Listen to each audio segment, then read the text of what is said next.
E agora nós estamos em contato com a nossa convidada, ela que fala conosco diretamente do Rio de Janeiro, ela que é psicóloga clínica, tem uma pós-graduação também na área da psicologia esportiva, tem uma especialização na área da neurociência, doutora Tamires Magalhães. Doutora Tamires, boa tarde, tudo bem? Olá, boa tarde. Tô bem, e você? Tudo bem, obrigado aí por nos atender. Eu que Prazer. agradeço pelo convite. Doutora Tamires, como nós fazemos sempre com os nossos convidados, como nós temos uma grande parcela de ouvintes que nos escutam por todo o Brasil com deficiência visual, ouvintes deficiência visual baixa visão barra cegos, eu vou pedir para que a senhora, por gentileza, faça a sua descrição. Sim, claro. Eu tenho 1,68 m, tenho cabelos castanhos um pouquinho abaixo do ombro, olhos castanhos também, uso óculos de grau, tenho a pele negra clara, o que mais? Uso óculos, me perdi.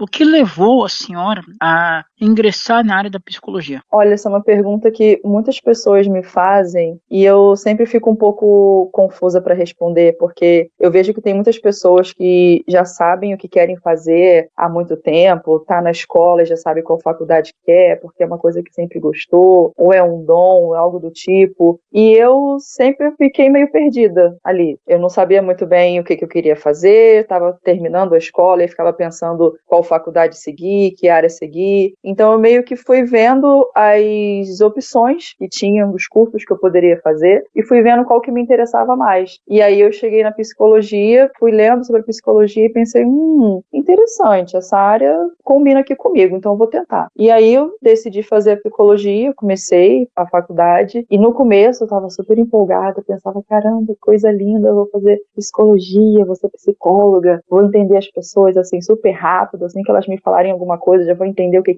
é, já vou saber, vou decifrar isso e aquilo. Entender a cabeça dos outros? Vou entender super rápido, vai ser lindo, vai ser igual filme. E aí a realidade bateu na minha porta, né? Primeiro porque as aulas da faculdade eram sobre coisas que eu nem imaginava que passaria pela psicologia. Coisas que eu fiquei muito tempo tentando entender por que estava na psicologia. Então eu fui meio que quebrando a cara por aí já, porque veio uma teoria completamente diferente, uma coisa que eu não esperava de jeito nenhum, e fui vendo que era muito mais difícil, o buraco era muito mais embaixo. E aí eu fui ali pensando, nossa, que dificuldade, que matéria esquisita, não tem nada a ver, mas aí fui passando, por mais que eu tivesse passado por muitas dificuldades durante o percurso, foram muitas mesmo, eu acabei conseguindo chegar até o final, não desistir, por mais que tenha pensado muitas vezes em desistir, mas não me arrependo em nada. A senhora já tem quanto tempo de formada? Eu me formei em 2019, então já tem uns 7 anos, não é? Uhum. Eu me formei logo depois que começou a pandemia. E a questão do diagnóstico, a senhora tem a questão do autismo e o TDAH, como que foi a questão do diagnóstico? Nossa, foi difícil, ao mesmo tempo que foi libertador. Eu tive diagnóstico tardio, foi depois que eu terminei a faculdade que eu tive o diagnóstico. Na verdade, enquanto eu estava na faculdade, eu tive muitas dificuldades, que hoje eu entendo que tinha muito a ver com as questões de autismo e as questões de TDAH, só que até então eu só fiquei sofrendo durante os 5 anos da faculdade, porque era uma demanda muito grande, era uma coisa que eu não estava acostumada, era, sabe, um ritmo completamente diferente e eu não sabia o que era. Eu via que todo mundo conseguia acompanhar, todo mundo conseguia entender, todo mundo entendia as aulas, todo mundo fazia as provas bonitinho, conseguia estudar, entregava os trabalhos no tempo certo e eu era sempre que estava ali correndo literalmente a faculdade inteira atrás do professor, pedindo para eu entregar o trabalho depois, porque ou eu esqueci da data de entrega ou eu não tinha conseguido terminar a tempo, então sempre foi difícil.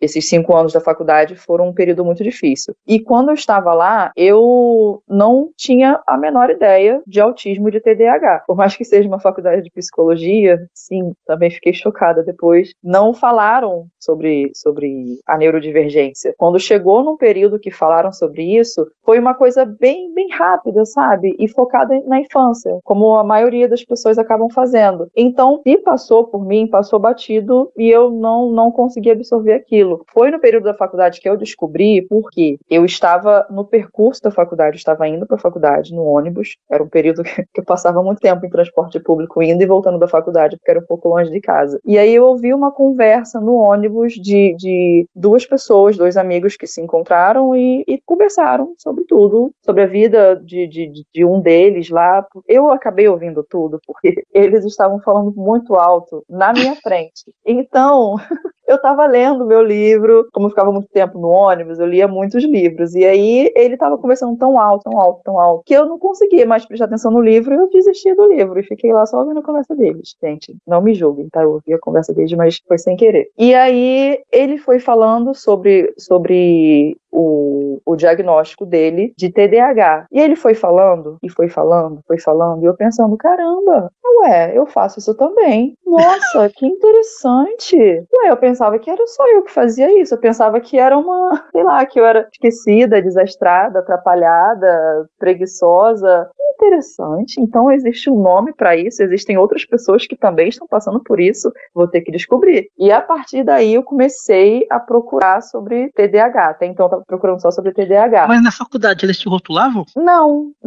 Eu não sofri nenhuma dificuldade nesse ponto, assim, nenhum tipo de bullying ou algo do tipo, porque outra questão é a questão da socialização, né? Eu era um pouco mais sozinha ali, eu tinha o meu grupinho de amigas, só que era uma quantidade do grupo que de tempos em tempos eu ficava um pouco sozinha também, sabe? Não tinha meio que um par pra mim, então às vezes eu acabava sobrando. Simplesmente. Era um número de amigas que, por exemplo, era uma prova, um teste, um trabalho em dupla. E aí as duplas do grupo se formavam e de tempos em tempos eu ficava sozinha, porque eu não tinha minha dupla, e aí eu tinha que procurar alguém que estivesse sobrando também para poder fazer. Então eu percebia as minhas dificuldades, mas eu percebia sozinha. Assim, não era uma pessoa que me apontava o dedo ou tinha algum tipo de julgamento. Então isso acabou também sendo um pouco mais difícil de eu poder desconfiar do que eu pudesse ter. Porque até então eu estava ali sofrendo e pensava, nossa, eu devo ter algum problema sozinha, alguma dificuldade, mas não chegava a imaginar o que pudesse ser. E aí, a partir disso, eu comecei a estudar por conta própria sobre o TDAH. E aí eu me deparei com a primeira dificuldade, que era, tudo que eu encontrava era sobre o TDAH na infância. Só a criança. E ao mesmo tempo que falavam que não era uma doença e não tinha cura. Eu pensava, não é uma doença, não tem cura, e só falam da criança. O que aconteceu com o adulto, gente? Tá faltando aqui a parte que fala do adulto. Ele foi abduzido, teve um milagre, o que aconteceu? Não tem ninguém falando sobre ele. E aí começou o trabalho de eu ter que encontrar bons conteúdos de verdade, né, sem ser fake news nem nada, sobre o TDAH na fase adulta. Eu tive um pouco, entre muitas aspas, de facilidade para fazer esse estudo, porque como eu estava na faculdade, eu sabia como fazer uma pesquisa. Eu não joguei só no Google e fiquei lendo aquele conteúdo que aparecia. Eu sabia por onde buscar, eu sabia o que eu precisava de fontes, então eu tive essa orientação. E a partir disso, eu fui descobrindo sozinha, porque na faculdade não tinha esse conteúdo, e eu fui vendo que o TDAH tinha as comorbidades. Eu costumo dizer agora que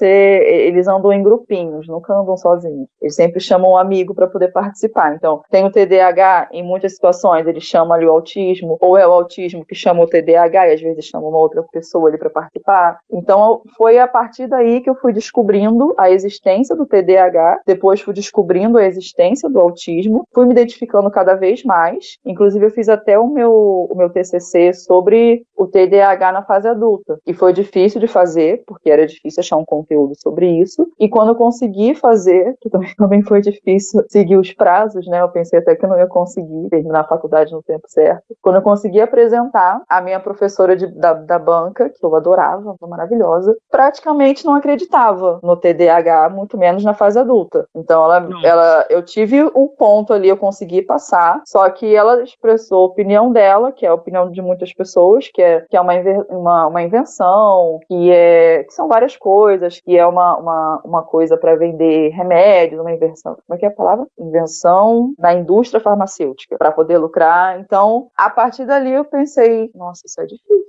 É difícil achar o conteúdo, é difícil achar pessoas que entendam sobre o conteúdo, mas tem pessoas para desacreditar, para jogar por terra, né? Então, a partir disso, eu fui me identificando cada vez mais, fui estudando cada vez mais, e aí eu fui vendo a dificuldade de achar o conteúdo sobre autismo e TDAH na fase adulta, para os adultos. E eu pensei o seguinte, se eu, que estou sabendo pesquisar, estou vendo que é difícil, imagina para as pessoas que não têm essa noção de como que faz uma pesquisa, que só joga no Google. E eu fui vendo, caramba, não existe profissionais dessa área, só existe profissional da criança, como é que faz agora? Se eu estou com essa dificuldade, como é que a pessoa leiga vai entender o que tem e como buscar um profissional? Inclusive, eu também tive dificuldades de achar profissionais que fossem especializados na área, que não fosse aquele profissional que falaria assim, isso aí é ansiedade. Ai, mas você não pode ser... Isso eu ouvi de verdade, tá? Mas como é que você pode ser autista e TDAH se você está terminando a faculdade,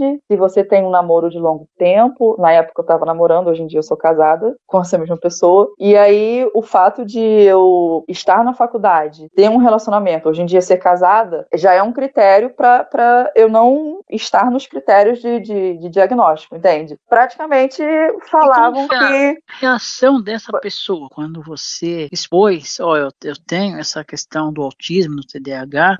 Para ele foi tranquilo, porque quando a gente se conheceu, eu tinha terminado a faculdade, tava na reta finalzinha da faculdade, tinha acabado de acabar. Então, eu já estava nessa desconfiança e já estava estudando sobre isso. Então, ao mesmo tempo que eu ia conseguindo as informações, eu passava para ele. Então, desde o começo, eu passava essa minha desconfiança para ele. Então, ele não foi pego de surpresa. Quando eu consegui fazer a minha avaliação e passei para ele meio que ficou assim, que bom que conseguiu o resultado, que deu certo, mas meio que acabou não mudando muita coisa, sabe? Mas ele me apoiou e tudo mais, ele entendeu, ele entende. Estamos aprendendo cada vez mais sobre isso. A senhora faz terapia também, mesmo sendo psicóloga? A senhora faz algum tipo de terapia para até ter um entendimento melhor, uma aceitação melhor do seu diagnóstico? Com certeza, com certeza. Aí eu vou até dividir essa resposta em duas partes. Eu, enquanto psicóloga, mesmo sendo psicóloga, eu também preciso fazer terapia porque eu sou uma pessoa normal. Tem muitas pessoas que pensam que o psicólogo não precisa fazer terapia porque ele vai ali se autoterapizando, então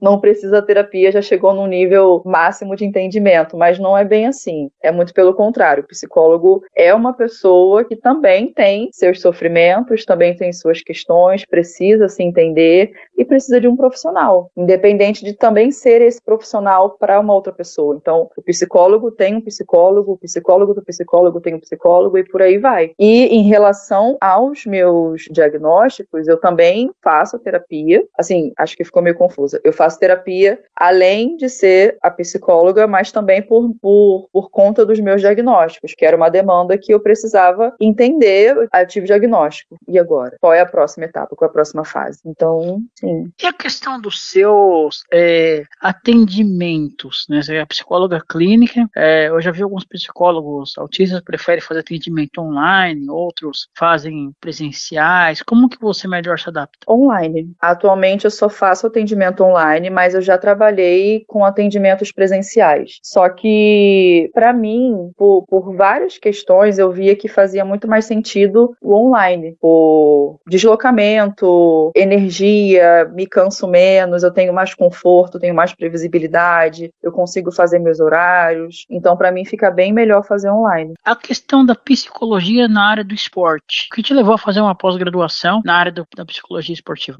Ótima pergunta. Eu acho até interessante a gente falar sobre isso, porque por mais que já seja muito falado sobre a importância da terapia para quem faz esporte, para os atletas no geral, eu também percebo que é uma área pouco falada. E como várias áreas da psicologia que são pouco faladas, eu fui descobrindo a psicologia do esporte quando eu terminei a faculdade. Porque assim, a área da psicologia, ela é muito grande. Tem muitas áreas da psicologia e muitas abordagens da psicologia, então meio que acaba não dando tempo da graduação em si falar sobre tudo. Então eu fui descobrir a psicologia do esporte depois da faculdade e eu pensei assim, caramba, faz do total sentido, as pessoas precisam saber que que existe um psicólogo para trabalhar em vários sentidos do esporte. Dentro de uma academia de musculação, dentro de uma academia de dança para fazer acompanhamento para os atletas que fazem balé, os atletas que fazem várias outras performances. Então, assim, a psicologia vai muito além do consultório. E é uma área que me encanta muito porque eu tô dentro da clínica, mas eu tenho um pezinho ali dentro do esporte também. Então, para mim, uma coisa foi se encaixando com a outra e tudo tem feito sentido. Mas a senhora é esportista também?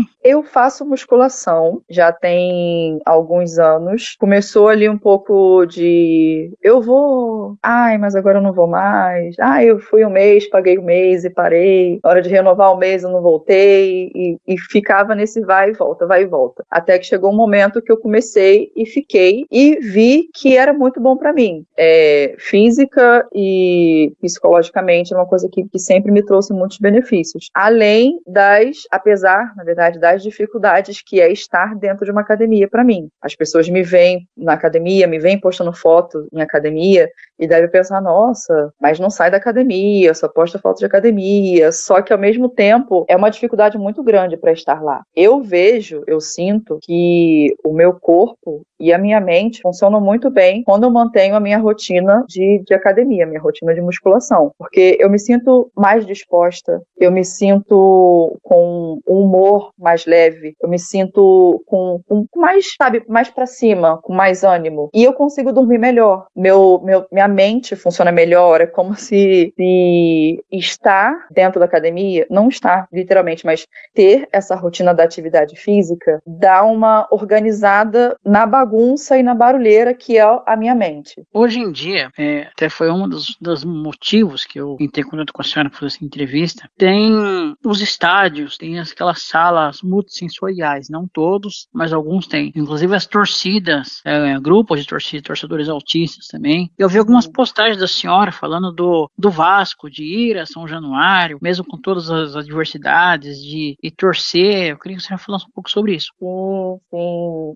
Eu sou, como você falou, eu sou do Rio de Janeiro, eu sou vascaína, eu torço e sofro pelo Vasco. Torço sofrendo ali com eles. E tá sofrendo bastante, aliás. Nossa, sofrendo demais. Enfim, vamos deixar o sofrimento pra lá, senão eu me lembro aqui e sofro ainda mais. E eu vou a estádios, eu descobri que eu adoro ir em estádio, adoro torcer. Eu gosto de ir no estádio para ficar ali perto da torcida organizada. Eu gosto de cantar, eu gosto de pular, eu gosto de ficar gritando ali, eu gosto da bagunça, da festa da torcida. E quem me vê fazendo isso pensa que isso não faz o menor sentido, porque ao mesmo tempo eu tenho muita sensibilidade auditiva, eu tenho muita sensibilidade com temperatura, com calor, com luz, mas ao mesmo tempo eu tô lá. E aí eu sempre que eu posto sobre isso, sobre estar nos estádios, eu faço sempre um conteúdo completo, que é, eu tô sempre no estádio, sim, mas eu tô sempre com o meu kit de suporte, que é o meu marido, porque se me der um negócio lá, eu não tô acompanhada, ele é o meu principal suporte. Eu vou sempre com um abafador, porque eu gosto de estar lá, eu gosto de pular e cantar, mas o meu ouvido não aguenta a ficar ali do lado daquela bateria de escola de samba. E eu vou sempre com um boné para poder quebrar ali um pouco a luz, para não ficar a luz inteira assim no meu olho, sabe? E também o meu óculos, como eu falei no começo, eu uso óculos de grau e ele tem a lente dele fica escura no sol. Então, é uma outra coisa que me ajuda. Eu vou sempre nos estádios, mas eu vou sempre com o meu kit, que é o meu marido, o meu abafador, o meu boné, meu leque, porque me dá um calor e eu me sinto muito incomodada, posso até passar mal, então eu vou sempre pronta. E levo também um lanchinho. É isso. Com esse kit eu vou pra qualquer lugar. E aí, Seu marido é vascaíno também, não? Ele é vascaíno, ele que me levou. Foi ele que me converteu para os estádios. Agora, quando tem um jogo, eu falo, vambora. Eu quero ficar lá, ao lado do barulho. E se por um caso ele não puder ir, você vai sozinha?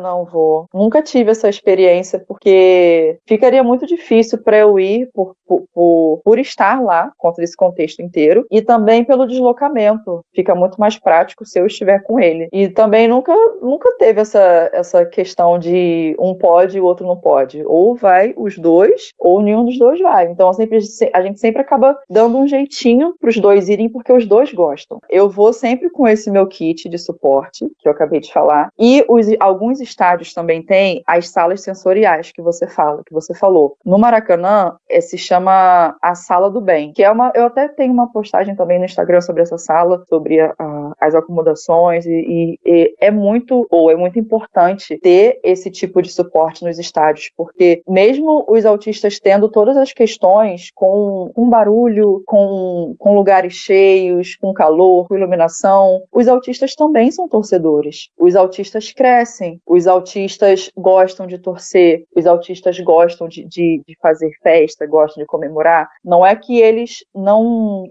querem e não podem. Eles podem ir para onde eles quiserem, só que eles precisam de adaptações. Os lugares precisam ser adaptados para que eles possam poder viver todas as emoções que eles querem, que eles podem viver. Então é muito importante que os estádios tenham essa conscientização e que possam fazer todas essas acomodações possíveis. No São Januário, que é o estádio do Vasco, tem a torcida que se chama Autistas da Colina. Depois dá uma olhada aí também na página deles, que é uma coisa muito boa, que eu descobri indo pro estádio normal na arquibancada. E aí tem essa torcida, Autistas da Colina, que ela foi criada por uma mãe de autista vascaína, e com todo o esforço, todo o trabalho que ela tem até hoje, ela conseguiu lutar, ainda luta, né, para isso, e é para ter uma sala sensorial para a torcida. Uma sala, é um camarote que tem ali mais adaptações, que tem uma parte com os brinquedos, um mural com os brinquedos para as crianças brincarem, mas ao mesmo tempo também é permitido autistas adultos, que, como eu falei, o autista cresce. Então é muito importante que as pessoas tenham essa conscientização de que o autista cresce e ele pode ir para qualquer lugar. Só que os lugares precisam ter a consciência de que adaptações precisam ser feitas, precisa de um suporte. E eu fiquei muito feliz de saber, de conhecer essa torcida, que se chama Autistas da Colina, de poder fazer essa amizade, de poder participar dos eventos, de poder participar da sala sensorial. Então, é uma grande conquista, mas ainda é um pequeno passo no meio de uma caminhada muito grande que ainda precisa ser feita. Logo mais vai ter o Dia do Orgulho Autista. O que a senhora acha dessa data? Boa pergunta. Eu acho muito bom, mas ao mesmo tempo eu fico meio que de saco cheio, no sentido que, infelizmente, muitas vezes, na maioria das vezes, os autistas são lembrados só nesse período. Chega o mês do autismo, o mês da conscientização, o mês do autismo, chega esse momento e todos falam de autismo isso, autismo aquilo, o autismo importa, o anjo azul, o não sei o que lá, e é tudo muito artificial, na maioria das vezes, no caso, muito artificial, muito romântico, muito floreado, sabe? Sendo que o autista não existe só nesse mês. O autista não é só aquela criança. O autista não é só aquela pessoa que vai ver a postagem, vai curtir, que vai enviar para alguém, sabe? Não é só isso. O autismo precisa ser falado o ano inteiro. Não é para ser lembrado só em um mês. As pessoas precisam aprender, precisam entender sobre o que é o autismo, porque o autismo é uma coisa muito maior do que se fala nesse momento, nesse mês. Principalmente o fato de que, como eu já estou falando, o autista cresce. E tem muitas publicações, muitos comerciais, muitas coisas nesse período que fala do autismo, mas só trazendo a infantilização, só trazendo o autismo, o menino autista, sendo que não é só em menino. As meninas também podem ser autistas, só que é um pouco mais complicado o diagnóstico, porque elas aprendem a disfarçar, elas aprendem a se camuflar, elas aprendem a passar despercebido. Desde sempre, as meninas ouvem, se comporta, fica igual mocinha, fica quieta, a menina não pode isso, a menina não pode aquilo. Então, desde pequena, a menina acaba sendo moldada a ficar numa postura que acaba dificultando o seu diagnóstico. Mas isso não faz com que as meninas não sejam autistas, não sejam diagnosticadas, isso acaba dificultando. Então, a minha questão, o meu problema com essas comemorações é que não existe só nesse mês, não é só nesse dia. É para ser falado de verdade, é para ser estudado, é para ser compreendido, é para ser aceito. A senhora já pensou em algum momento em dar aulas a nível universitário? Nunca pensei. Não por odiar essa ideia, mas assim, nunca passou pela minha cabeça dar aulas. Assim, eu adoro falar sobre autismo, por isso que eu fiquei muito feliz com o seu convite, como eu falei várias vezes, eu fiquei feliz demais. E sempre que eu recebo algum convite do tipo, eu fico feliz da vida em poder falar, porque eu gosto de falar sobre aquilo que eu estudo, que eu trabalho e que eu vivo. Como eu te falei, eu tive muita dificuldade em encontrar conteúdos verdadeiros sobre isso, sobre o autismo adulto, sobre a mulher autista adulta. Então, eu fico pensando como que as outras pessoas vão passar por esse momento, sendo que em muitos casos elas são invalidadas porque elas são meninas, porque elas são adultas, porque elas estudam, porque trabalham, porque se casaram, porque praticamente porque elas sabem andar, só falta falar isso. Então, eu gosto de falar sobre isso porque eu quero trazer o outro lado do autismo, eu gosto de trazer a realidade. E livros? Então, eu sempre falo.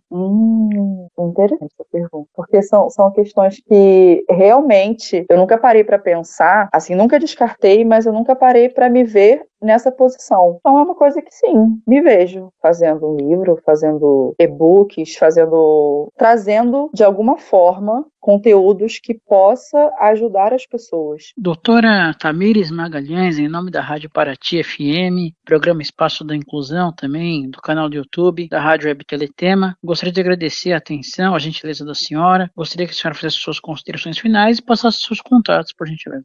Muito obrigada pelo convite. Como eu te falei já algumas vezes, eu fiquei muito feliz em receber o seu convite. Eu adoro poder falar sobre esse assunto, porque, como eu te falei, é uma coisa que eu vivo, que eu trabalho, que eu estudo. Então, sempre que eu tenho a oportunidade de falar sobre o autismo para as pessoas, para que elas possam ter uma informação verdadeira e terem um pouquinho de luz e de acolhimento para saber qual caminho seguir, sempre que eu posso falar, eu estou falando. Então, agradeço demais pelo convite, agradeço pela atenção, pelo carinho de vocês. E, como você falou, eu sou psicóloga clínica, psicóloga do esporte, sou especialista em neurodivergência, diagnóstico tardio de autismo, de TDAH, de descalculia também. Atualmente eu só atendo online e eu estou no Instagram, que é @psicóloga Tamires Magalhães. Quem puder, me siga lá. Quem tiver alguma dúvida, quiser me perguntar alguma coisa, se quiser entrar em contato comigo de alguma forma, pode ser direto lá no Instagram, ou pelo direct, ou pelo o link do WhatsApp que está lá na bio. E é isso. Muito obrigada. Muito obrigada. Ok, conversamos com a doutora Tamires Magalhães aqui na Rádio Paraty FM, programa Espaço da Inclusão.